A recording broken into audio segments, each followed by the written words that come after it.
Vamos a comenzar entonces con la charla épica greco-latina. Bien, lo primero es, buenas noches, Madeleine Dubois, mucho gusto. Ok, entonces, ¿qué entendemos por greco-latino? Para empezar tenemos que hablar que en la Grecia antigua vamos a entender del año 1200 antes de Cristo al 146 antes de Cristo también. O sea, estamos hablando hace más o menos 2500, 3000 años atrás, ¿sí? Entonces es de esa parte de Grecia estamos hablando, y cuando hablamos de greco-latino se incluye todo el periodo en el que Grecia pues obviamente formó parte del Imperio Latino, o sea del Imperio Romano, que fue del año 146 a.C. al 330 después de Cristo, cuando se restableció Bizancio como capital del imperio. Esto es solamente una introducción histórica para que nos ubiquemos. Estamos hablando entonces más o menos de 1200 años antes de Cristo a 330 años después de Cristo. Todo lo que es anterior a la Edad Media, ¿sí? Entonces, a esto nos referimos con grecolatino. ¿Qué entendemos entonces por épica? Bueno, ahí tenemos que volver a hablar acerca de géneros literarios, ¿sí? Recordemos que los géneros literarios se dividen en tres grandes grupos. Uno de ellos es la poesía, a la cual pertenece la épica. Otro es la prosa y el último es el género dramático, ¿sí? Cada uno se distingue, pues, obviamente, por sus características. La poesía está escrita en verso, a veces tiene rima, a veces tiene métrica, pero siempre tiene ritmo. Y cuando hablamos de ritmo, literalmente estamos hablando de un ritmo que se puede seguir con las palmas de las manos. Cuando hablamos de prosa, hablamos de una redacción como la que utilizamos en las cartas o en los libros de texto, por ejemplo, donde se escribe por medio de líneas que a su vez forman párrafos. Y por último, cuando hablamos de drama, estamos hablando de teatro. Y la característica de una obra dramática, pues es que está pensada para montarse en las tablas. Esa es la característica principal. Entonces, dentro de la poesía hay varias subdivisiones, pero las dos principales son la épica y la lírica. La lírica habla de amor, amor en todos los sentidos, ¿verdad? Amor de pareja, claro, pero también amor de entre amigos, fraterno, de familia, etcétera, y de cosas de la vida cotidiana. ¿Qué me pasó hoy? ¿Qué cosas vi durante un viaje? Etcétera.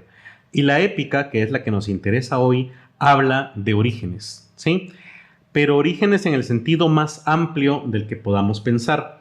Por ejemplo, algunos pueblos tienen orígenes mitológicos, y entonces la épica sí, habla de mitología y habla de dioses, ¿sí? Del panteón de dioses que tiene cada cultura.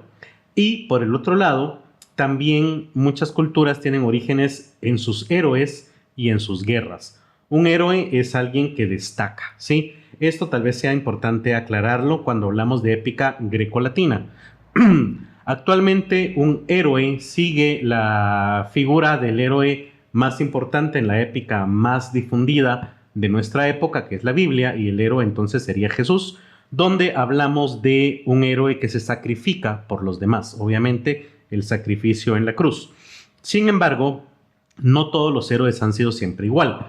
Con base en este modelo de Jesús, muchas veces pensamos en héroes y pensamos, por ejemplo, en policías, pensamos en bomberos, en médicos, sobre todo en medio de esta pandemia, que arriesgan incluso su vida para estar al servicio de los demás. Sin embargo, en la época grecolatina, un héroe no necesariamente, más bien para nada, era aquel que se sacrificaba, mucho menos aquel que era una persona introspectiva, y tampoco una persona que destacara, más bien destacaban por otras características, e incluso podríamos llegar a pensar que los héroes grecolatinos son un poco pedantes o creídos, como decimos en Guatemala, porque muchas veces pues eran así, se vanagloriaban, muchas veces también eran pedantes, pretendientes, ¿verdad? mientras que pretenciosos, perdón, no pretendientes, pretenciosos, porque podían destacar y no tenía nada de malo hacerlo notar frente a los demás, al menos en su forma de pensar. Entonces, esta charla va a hablar acerca de épica, o sea, una forma de poesía que habla de dioses, héroes, orígenes, guerras y mitología de la época grecolatina, o sea, del año 1200 a.C. al 330 después de Cristo, para que nos ubiquemos. Dentro de estas obras épicas, pues destacan tres, ¿sí?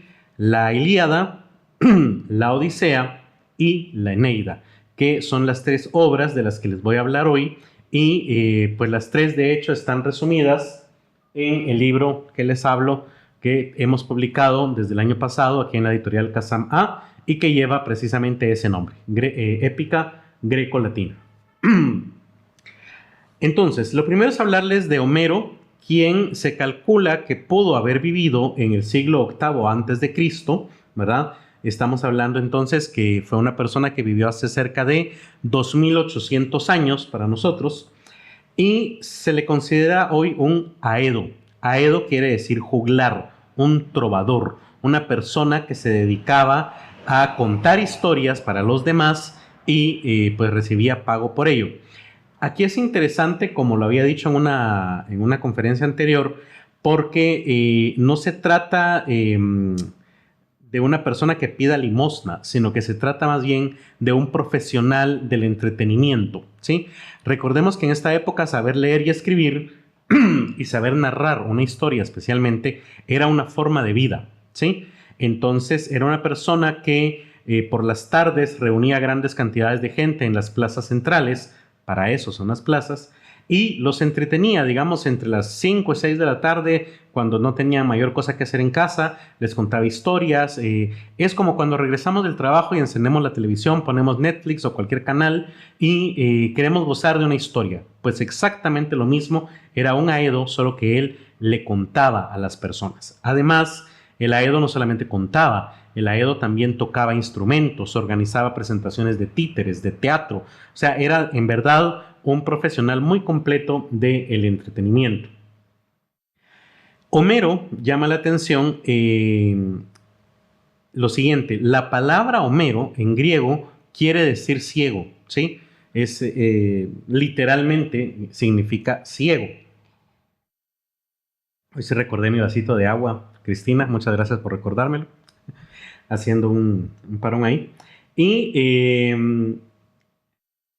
lo importante de esto lo vamos a ver más adelante, porque hay dos teorías acerca de este escritor, ¿sí? Básicamente, una dice que fue una persona real, ¿sí? ¿Por qué? Porque en toda la obra homérica, tanto la Ilíada como la Odisea, se repiten ciertas palabras, ciertos adjetivos, cierta estructura gramatical que sería prácticamente imposible que otro grupo de personas, que es la otra teoría, lo hiciera. O sea, sí parece, por su lógica narrativa, por la lingüística, por el estilo, sobre todo, una obra hecha solamente por una persona, ¿sí? Mientras que la otra teoría dice que Homero nunca existió y que de hecho los textos que tenemos hoy son producto de la Biblioteca de Alejandría. Esta teoría afirma que en la biblioteca se reunieron demasiadas copias de la Ilíada y de la Odisea. Algunas variaban, otras eran básicamente iguales, y entonces, por ahorrar espacio, decidieron unificarlas, hacer una única versión que integrara todas las demás. Y entonces seguramente fue el producto de varios libreros o de varios editores que trabajaban en la Biblioteca de Alejandría y generaron entonces una sola versión oficial de esta historia. Y la firmaron como Homero, en el sentido de ciego, como para decir de otra manera anónimo, ¿sí? O en otras palabras, esta es una obra que pertenece a un ciego que seguramente se dedicaba a el entretenimiento en la época griega, ¿verdad? Entonces hay diferentes teorías. ¿Cuál quiera creer cada uno? Pues allá cada quien. A mí me encanta la idea de pensar que realmente hablamos de una sola persona, ¿verdad? Capaz de escribir tal vez la obra épica más importante al menos del mundo occidental, ¿sí? Hablando de los héroes, como les dije, los héroes griegos tenían la característica de ser pedantes, pretenciosos, pero esto tiene cierta lógica, porque los griegos no creían en la vida después de la muerte. Ellos en lo que creían era que cuando se moría un ser humano, iba al Hades. El Hades era una especie de cueva donde simplemente estaban las almas y ahí reposaban por la eternidad, y básicamente lo único que hacían era lamentar las cosas que no pudieron hacer en vida, ¿sí? Y entonces lo importante con esto es que solo los vivos podemos hacer historia y solamente los héroes dejan su marca en la historia, ¿sí? Entonces el héroe que ya sabe en vida que va a pasar a la historia debido a la capacidad que ha tenido para hacer historia, valga la redundancia, puede ser pedante porque sabe que de alguna u otra manera llegó a una especie de inmortalidad, ¿sí?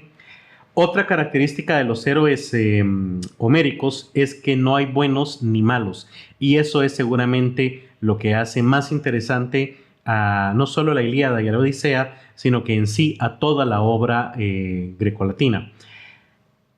Vamos a encontrar que todos los personajes tienen una razón de ser, una razón de por qué hacen lo que hacen, cómo lo hacen y una justificación en sí. Por ejemplo, nunca nos queda claro, hablando de la guerra de Troya, si Helena realmente fue secuestrada por Paris o si ella se fue a su voluntad. Vamos a encontrar también en la Odisea que Helena regresa con Menelao, ¿sí? Después de la guerra de Troya, y es feliz y viven felices y entonces, no sé, a su vez, esto no está en la Ilíada, lo claro. ¿Por qué Paris se roba a Helena? Sí, era la mujer más hermosa del mundo, pero él también era el hombre más bello del mundo, sí, o más guapo del mundo. Entonces también ella pudo haberse sentido atraída por él. Pero esa tampoco fue culpa de Paris. A él, básicamente, bajo engaños, lo convirtieron en el hombre más guapo del mundo en el momento en que le piden elegir cuál fue la diosa más bella de todas. Uno de los mitos cuenta acerca de la manzana de la discordia. Resulta que estaban hablando en el Olimpo Atenea, la diosa de la sabiduría, Afrodita, la diosa de la belleza, y Hera, la diosa de la vida conyugal, y en eso alguien, no se sabe quién, lanza una manzana de oro en medio de las tres que traía una etiqueta y decía para la más bella. Por supuesto, en una escena tipo Chavo del Ocho, las tres se agachan para recoger la manzana porque piensan que cada una de ellas es la diosa más hermosa, y entonces empieza una pelea entre las tres por decir quién es la más bella. Van con Zeus y le piden que él decida, y él está en un problema porque Hera es su esposa, Atenea es su hija favorita, pero Afrodita es la diosa de la belleza. Entonces él prefiere no meterse en líos, les dice yo no voy a decir quién es la diosa más hermosa, y designa a Paris Alejandro para que lo decida él, que era un ser humano. Cada una de las diosas llega y le ofrece, por supuesto, de lo que cada una de ellas era la deidad. Hera le ofrece casarse con una mujer fiel y hacendosa, Atenea le ofrece convertirse en el hombre más sabio del mundo, y Afrodita le ofrece convertirse en el hombre más guapo del mundo. Por supuesto, acepta lo de Afrodita, y luego por eso al final es que también Helena cae en sus brazos, y bueno, y que se arma toda esta historia. Vamos ahora sí a contar la historia de la Ilíada, o a abordar el tema, ¿sí? Lo primero y más importante de la Ilíada es que tiene una estructura lineal, ¿sí? En otras palabras, una estructura que sigue un orden cronológico. En otras palabras, tenemos un evento, luego el siguiente, luego el posterior, luego el que le sigue. O sea, es una estructura bastante sencilla, ¿verdad? Lo primero pasa primero y después van pasando las cosas que van ocurriendo según se va desarrollando la historia. Hago esta aclaración porque obviamente la otra obra homérica, la Odisea, no sigue para nada este patrón.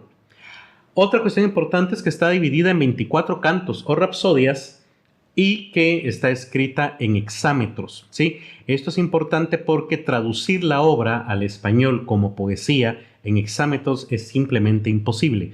Los hexámetros no salen, no funciona esa estructura en español. Por ende, casi todas las traducciones y adaptaciones, como la de la editorial, están en prosa, ¿verdad? Sin embargo, recordemos que es una obra poética, ¿sí? Casi siempre las obras épicas están, bueno, todas están en poesía, por supuesto, pero siempre que tenemos una obra en poesía, usualmente se traduce como prosa porque es más fácil. Por eso es que ustedes ven, por ejemplo, que la Biblia habla de versículos. En otras palabras, son versos, ¿sí? Porque también está escrita en poesía en su idioma original, pero lamentablemente no tenemos esos originales. Bueno, otra cuestión importante es que, ¿por qué se llama Ilíada si habla de, ocurre durante la guerra en Troya? Recordemos que los griegos tenían muchos nombres para la misma cosa, ¿sí? Y entonces Troya también se conoce como Ilión. Son equivalentes, son sinónimos, ¿sí? Ilión y Troya son exactamente lo mismo. Un error muy común es pensar que la guerra de Troya, perdón, que la Ilíada habla sobre la guerra de Troya. No, no habla sobre la guerra de Troya. Habla sobre el enojo de Aquiles, ¿sí? Sobre eso habla. La guerra de Troya, en teoría, duró 10 años, más o menos, ¿sí? Mientras que la Ilíada, de esos 10 años, solamente cuenta lo que sucedió durante 51 días. ¿Qué pasó en esos 51 días? Pues que Aquiles o Aquileo se enojó, ¿sí? Y vamos a ver por qué es tan importante que este personaje se haya enojado, ¿sí? Otra cosa importante para entender la Ilíada es que hablamos de dos grandes ejércitos, el griego y el troyano, pero cada uno de esos ejércitos está formado por una coalición, por una alianza de pequeños reinos. Entonces tenemos reyes al mando de cada uno de sus propios ejércitos y todos los ejércitos a su vez al mando de una sola persona. Por ejemplo, los troyanos pidieron alianza con otros pueblos y todos ellos, cada uno de esos ejércitos al mando de su rey, como por ejemplo sería el caso de Eneas, que lleva a los dárdanos, o sea, a su ejército dárdano, y él lo dirige, pero todos los ejércitos troyanos están bajo el mando de Héctor, que es el príncipe troyano, porque su padre ya era muy viejo y se llamaba Príamo. Mientras que del lado griego hay un montón de reyes también. Por ejemplo, está el famoso Aquileo, que es el rey de los Mirmidones, pero también está, por ejemplo, Odiseo, que es el rey de Ítaca, y hay un montón de reyes más, cada uno al mando de su pequeño ejército, y todos esos ejércitos han elegido democráticamente a Agamenón como el líder de todos los ejércitos. Bien, una vez entendido todo lo anterior, pasamos a relatar un poco de qué se trata la Ilíada. Como les decía, no trata de la guerra de Troya, sino que los 51 días que cuenta están a la mitad de la guerra. Y básicamente lo que pasa es que Aquileo es un soldado que es muy pretencioso, muy pedante, pero sobre todo no piensa las cosas antes de hacerlas. Entonces, en una de tantas batallas durante la guerra, él decide invadir un pequeño, un pequeño lugar donde hay un templo al dios Apolo, mata a Crises, que era el sacerdote del lugar, y se roba a su hija Criseida, ¿sí? Se la lleva a su casa de campaña, y recordemos que si hay algo importante entre los griegos es el derecho al botín de guerra. Ellos están ahí por la alianza, claro, por el honor de Menelao, a quien le han robado a su mujer, pero sobre todo están porque el botín de guerra es muy importante, es casi sagrado. Entonces resulta que esta acción en contra de un sacerdote de Apolo enoja al dios y manda una peste a el ejército aqueo, o sea, al ejército griego. Los griegos investigan qué es lo que está pasando y descubren a través de sus sacerdotes que el dios está enojado por lo que hizo Aquiles. Entonces viene Agamenón y decide castigarlo, quitándole todo su botín de guerra, entre ello a esta esclava Criseida. Aquileo se enoja, no porque esté enamorado, no porque ame a Criseida, Criseida le viene del norte y no le importa en absolutamente nada. Él está enojado por el deshonor de que otro rey le llegue a quitar cosas, ¿verdad? Entonces, ante este deshonor, él decide que va a salir de la guerra, ¿sí? Los demás reyes le piden a Menelao que se disculpe, él también es bastante pretencioso y decide no hacerlo, y entonces Aquileo sale de la guerra con todo su ejército. Esto lo aprovecha Héctor, el troyano, para invadir el campamento griego y están a punto de perder la guerra.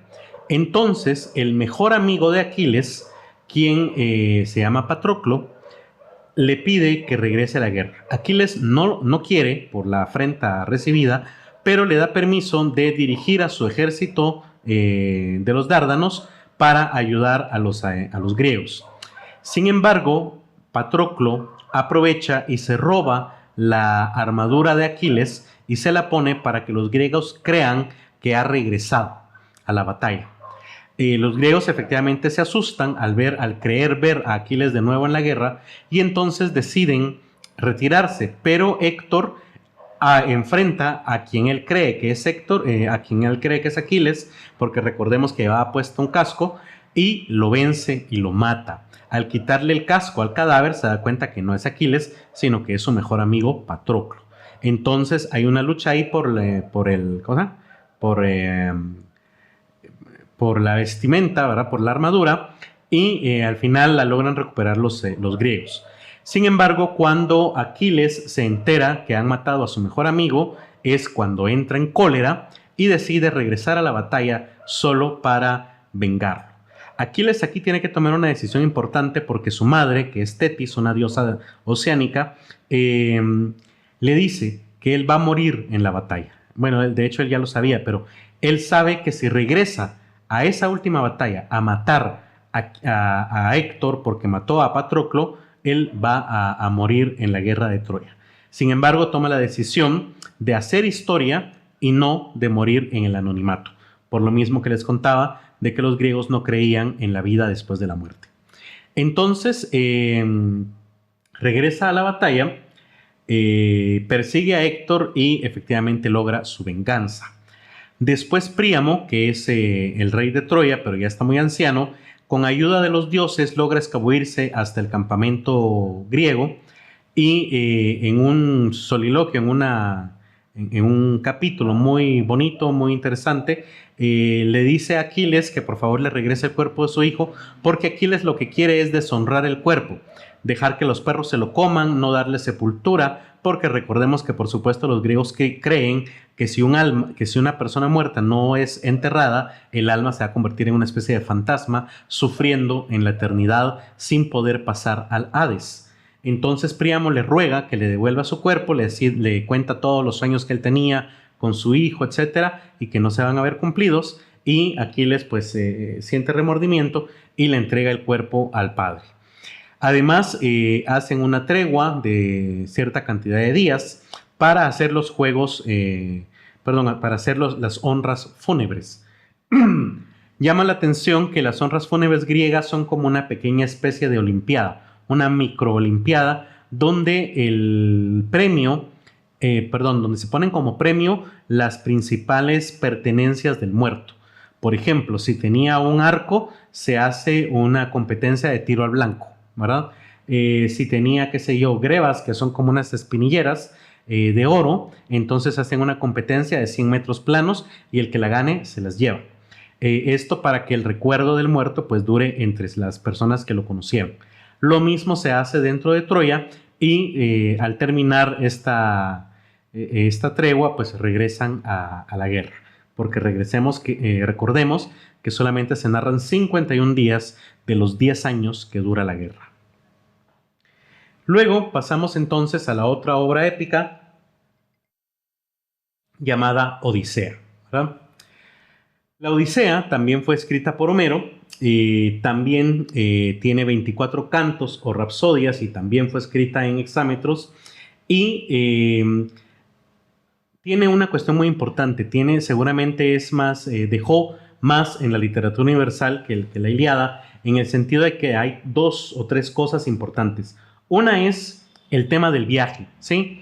El simple hecho de hacer un viaje se vuelve un tema para escribir un libro, ¿verdad? Y obviamente el viaje implica también un cambio, un viaje personal, un cambio en la vida. La otra cuestión es que los personajes se van a poder reconocer por medio de una cicatriz. Al final de la obra, la nana de Odiseo lo reconoce por una cicatriz que le hizo un jabalí en una pierna. Entonces esta va a ser como una forma que va a ser recurrente en el resto de la historia de la literatura para reconocer a ciertos personajes. Cuando ustedes miren una película o lean un libro donde a un personaje misterioso se le reconoce por una cicatriz, como Harry Potter, por ejemplo, entonces esa es una referencia indirecta a la Odisea. Y por último, hay que hablar acerca de la complicadísima estructura de esta obra. Si la Ilíada era lineal en cuanto a su desarrollo cronológico, la Odisea es una cosa completamente distinta y extremadamente moderna para pensar que fue escrito en el siglo VIII antes de Cristo. La obra comienza con Odiseo en una tabla ya naufragado, ¿sí? Luego sigue linealmente hacia el futuro porque lo encuentra una princesa que se llama Nausicaa, que es la princesa de los Feacios, y ella lo ve, lo rescata y lo cura y le hace al final, cuando ya está completamente recuperado, una fiesta donde él revela quién es. Para revelarlo en la fiesta, él hace como lo que hoy conocemos flashbacks, ¿sí? Regresa en el tiempo y empieza a contarles qué hizo y cuál fue toda su travesía para que sepan quién es. Dentro de esos flashbacks, digámoslo así, él les cuenta que salió de la guerra de Troya tan rápido porque ya tenía 10 años de no estar en casa y le urgía regresar con su esposa, que se le olvida darle gracias a los dioses porque todo haya terminado bien para los griegos. Esto de entrada le cae mal a los dioses y hacen que se pierda un breve tiempo en el mar. Durante este tiempo que está perdido, resulta que llega a una isla donde están las vacas sagradas. Seguramente ustedes han oído a veces que llaman a cierto grupo de personas las vacas sagradas de cierto lugar o de cierta disciplina, y es porque son intocables. Bueno, también es una referencia directa a la Odisea, porque las vacas sagradas son literalmente un rebaño del dios Sol que él cuida, y Odiseo llega a esta isla y le dice a sus marineros que pueden bajar a tomar agua, a tomar plantas, pero que no se les ocurra matar y comerse a las vacas, ¿sí? Sin embargo, él va y se toma una siesta, y cuando se despierta descubre que esos marineros no le hicieron caso y ya están en tremendo asado con las vacas que mataron. Entonces el dios Sol hace que otra vez se vuelva a perder porque no respetó a las vacas sagradas.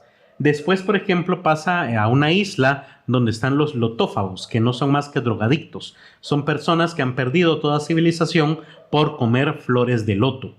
Mucha de la tripulación de Odiseo se queda ahí y se vuelven en drogadictos también.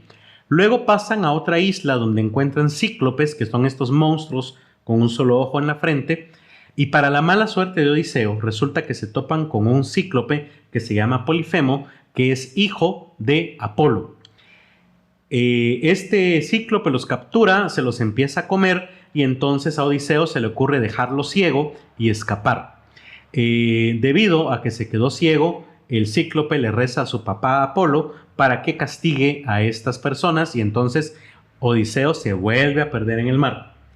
Pasan por la isla de Eolo, que es el dios del aire, del viento, y este le regala una bolsa donde va un huracán, van los vientos. Entonces Odiseo simplemente tiene que abrir un poquito la bolsa, dirigiéndola hacia sus velas para llegar a su isla Ítaca, y llega en cuestión de horas. Pero cuando está a punto de llegar y tocar de desembarcar, otra vez se queda dormido, y los marineros piensan que en esa bolsa hay riquezas que él no quiere compartir con ellos porque les tiene terminantemente prohibido abrir la bolsa. Ellos vuelven a desobedecer, abren la bolsa completamente y se desata una tremenda tempestad y huracán que agarra al barco y lo vuelve a llevar muy lejos de Ítaca y se vuelve a perder, ¿verdad? Así va pasando por diferentes aventuras, como con Circe, que es una bruja que convierte a los hombres en cerdos y se los come, pero Odiseo le avisan los dioses de este problema, se come unas plantas que lo hacen inmune a los embrujos de Circe y entonces ella cae enamorada ante el hombre que no puede dominar.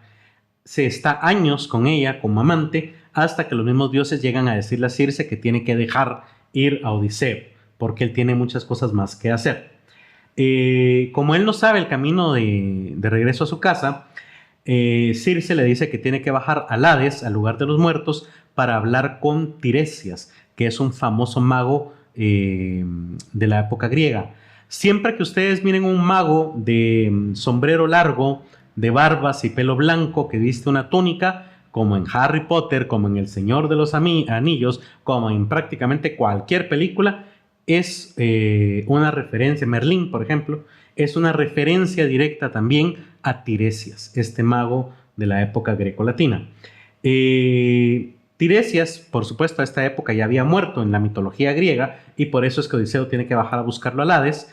Al fin le pregunta cómo volver, se lo dice y lo logra, pero para llegar pasa en medio de dos monstruos marinos, Escila y Caribdis, que destruyen el barco que tiene y ahí es donde queda únicamente abrazado a una tabla y náufrago llega a la isla de Nausicaa, que es donde le están haciendo la fiesta, donde él está narrando todos los flashbacks que ha dado hasta el momento. A partir de ese momento, el libro tiene dos realidades. Por un lado, empieza una historia muy simple donde Odiseo le regala un barquito y emprende el camino hacia Ítaca desde la isla de Nausicaa, desde la ciudad de Nausicaa, porque no es una isla, es Feacia. Y por el otro lado hay otra segunda realidad donde nos explican qué está pasando en Ítaca para todo esto. Resulta que Ítaca ya perdió a su rey, que estuvo 10 años en la guerra, terminó la guerra y luego tiene 10 años de estar perdido en el mar. Entonces ellos ya necesitan un líder, por así decirlo, ¿verdad? La única forma de hacer un nuevo rey, dado que la reina todavía está viva, es casando a la reina con una nueva persona.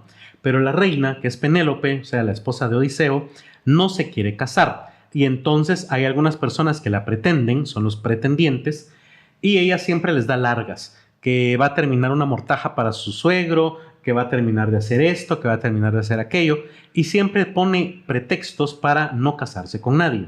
Al final los pretendientes se hartan de la situación y deciden presionarla para que elija esposo.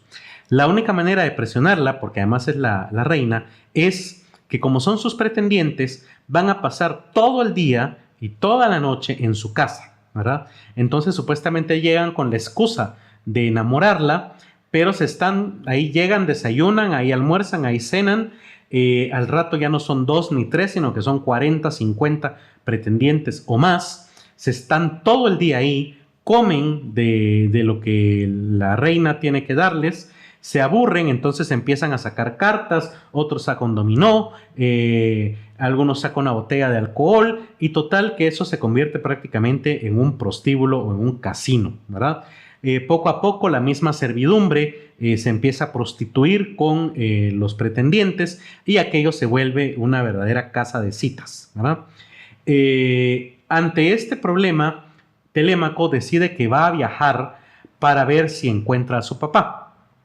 Y entonces emprende un viaje visitando a los reyes que se habían aliado en la guerra de Troya para ver si alguno le sabe decir qué pasó con su papá.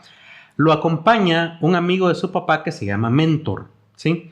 De ahí viene la palabra mentor.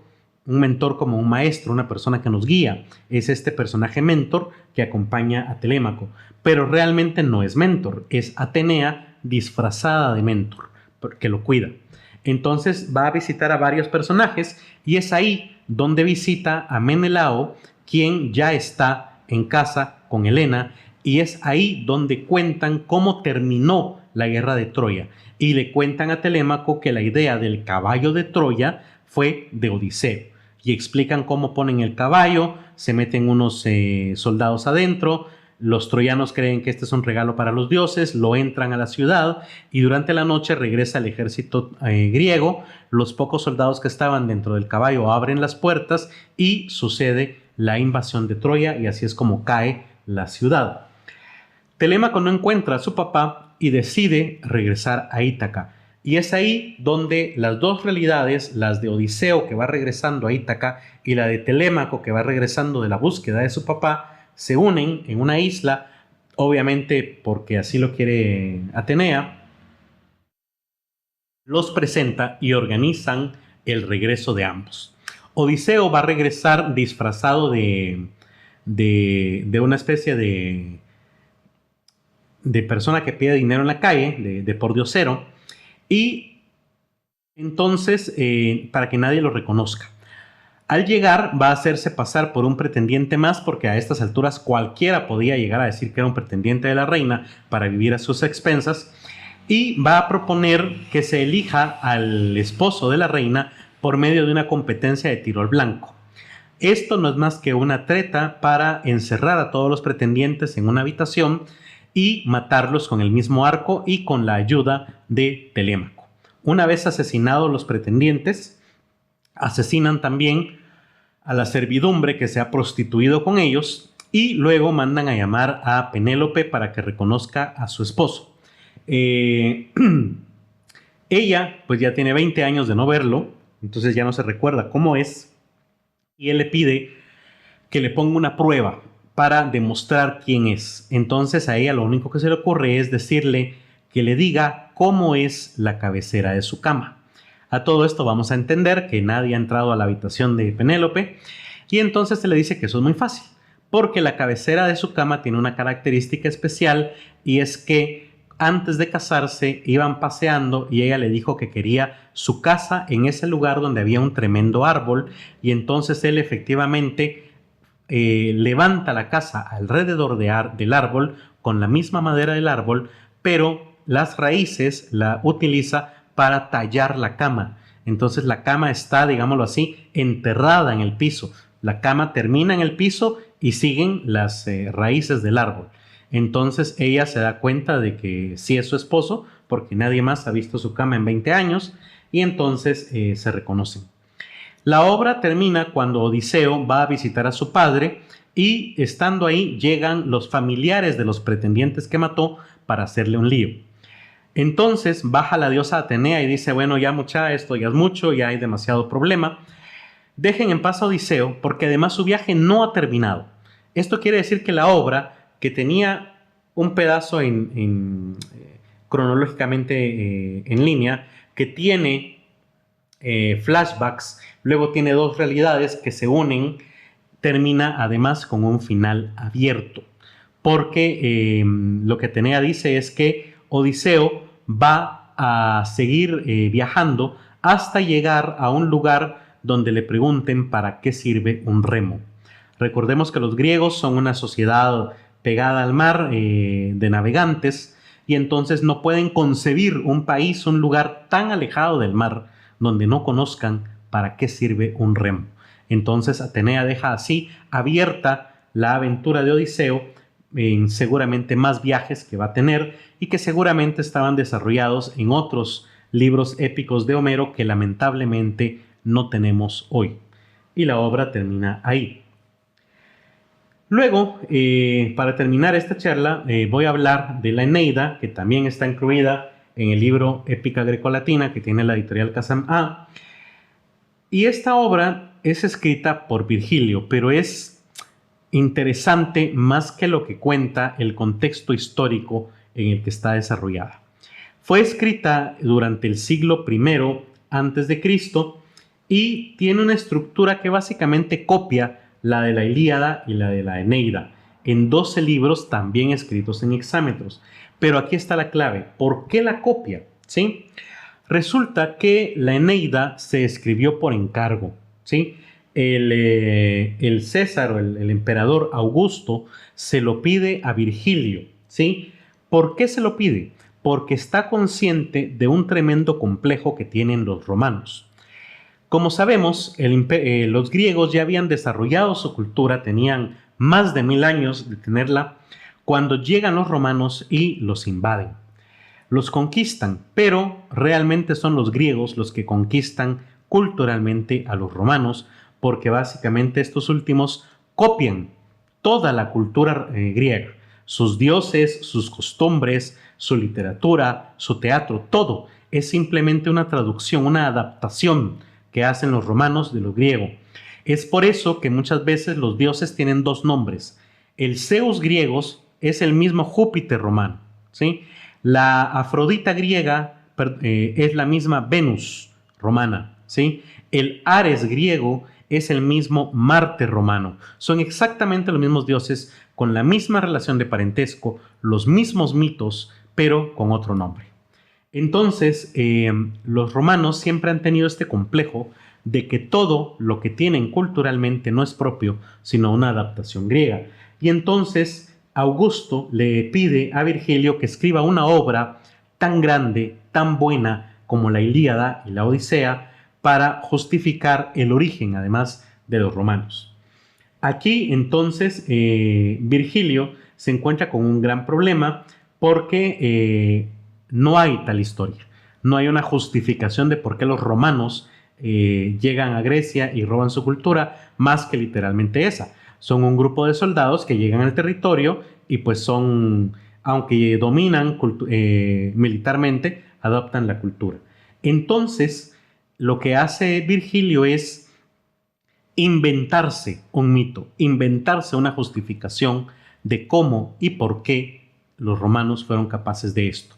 Y lo que hace es inventarse que los romanos son descendientes de los troyanos.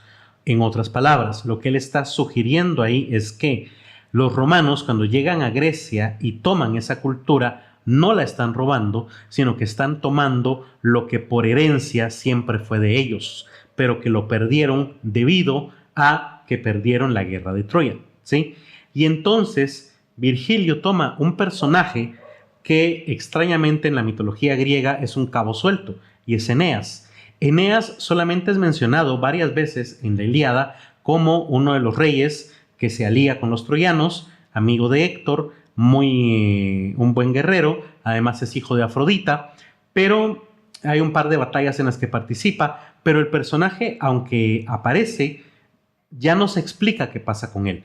Entonces Virgilio aprovecha este cabo suelto y escribe la supuesta historia de Eneas después de haberse perdido la guerra de Troya. Lo que hace es que del libro 1 al 6 copia los viajes de Odiseo, y entonces se inventa que Eneas se lleva a los sobrevivientes troyanos en un largo viaje buscando dónde fundar la nueva Troya. Esto, por cierto, es algo importante, porque es la primera vez que vamos a encontrar a un personaje que tiene una misión. Los griegos jamás pensaron en un personaje que tuviera una misión, pero los romanos, como son soldados, entonces sí les hace clic, les hace sentido que un personaje tenga una misión. Y la segunda parte de la Eneida, o sea, del libro 7 al 12, es una copia de la Ilíada, porque cuenta cómo Eneas tiene que luchar contra los latinos y sus aliados para lograr establecer ahí la nueva Troya y establecer al final alianzas matrimoniales para casarse con la hija del rey latino, que se llama Lavinia, y con ella engendrar toda una generación de la cual siglos después va a nacer Rómulo y Rémulo. De esa manera, Virgilio logra unir la mitología romana, que sí era propia de ellos, la historia de Rómulo y Rémulo, que todos los conocemos, dos niños que son abandonados, criados por una loba, con la mitología griega y darle así cierta continuidad. Muy bien, espero que les haya gustado entonces la charla acerca de épica grecolatina. Si quieren conocer más a fondo estas tres obras, les recuerdo que en la editorial Kazam A tenemos a la venta el libro Épica Grecolatina, donde se resumen canto por canto, libro por libro, estas 3 importantes obras épicas. Gracias por su atención. Nos vemos el próximo viernes, como siempre, a las 8 de la noche con un nuevo tema literario. Feliz noche.